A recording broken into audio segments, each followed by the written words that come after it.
Hi everybody, thank you for watching PFAFF UK YouTube channel. Today we've got the hobbylock 2 and we're going through one of the stitch options, which is a flatlock. So it is currently set up for a wide flatlock stitch, which is great for decorative construction, so sewing two pieces of fabric together, or purely as an embellishment only on one piece of fabric. Now from this you can create a ladder stitch or a flatlock stitch. So for flatlock, you'd be sewing wrong sides of fabric together. For the ladder stitch, you would be putting right sides of fabric together so that when you open it out, the needle thread will be the prominent thread on the right side of the fabric, and that is what creates the ladder stitch. So as you can see here, I've just done a test piece on some cotton calico fabric. And that when I open it out, you need to give the fabric a little bit of a pull. You get that lovely ladder stitch effect.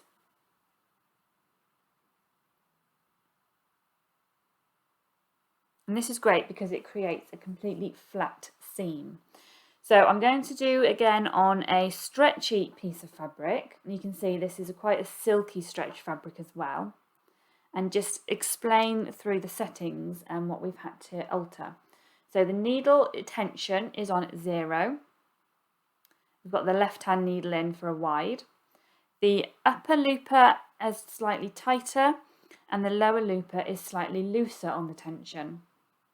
Now again, this is the setup we found best useful for this fabric. We've also changed the needle to a stretch needle. So again, it's important to make sure you've got the right needle in, especially if you are using a stretchy fabric.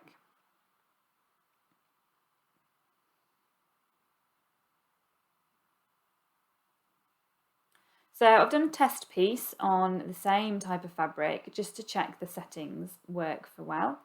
So you can see on that side you've got the ladder and on the reverse side is the flatlock. So depending on which you want to be on the prominent side would depend on which way round you put your pieces of fabric together. Now to start with, I find it really helps to cut a small L shape into the top of the fabric. You can see there I've just cut a little L shape, and that helps get the fabric right up into the needle, ready for when you start sewing.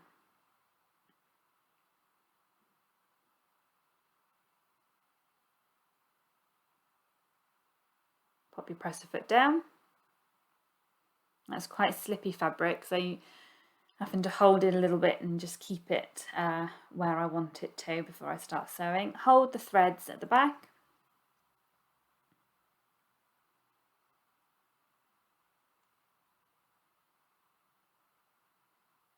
And away we go.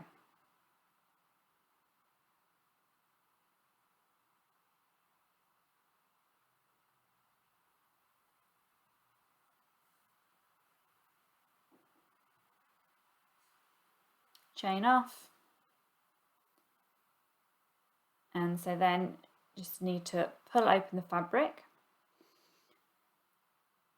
You can see the ladder stitch is on the one side. Try and get that in the light so you can see. And on the reverse is the flatlock side.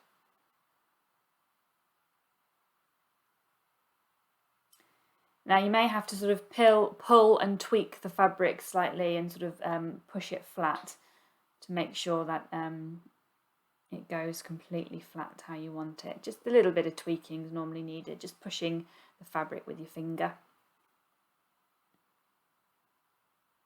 And that is how you create a flatlock or a ladder stitch on the hobbylock 2.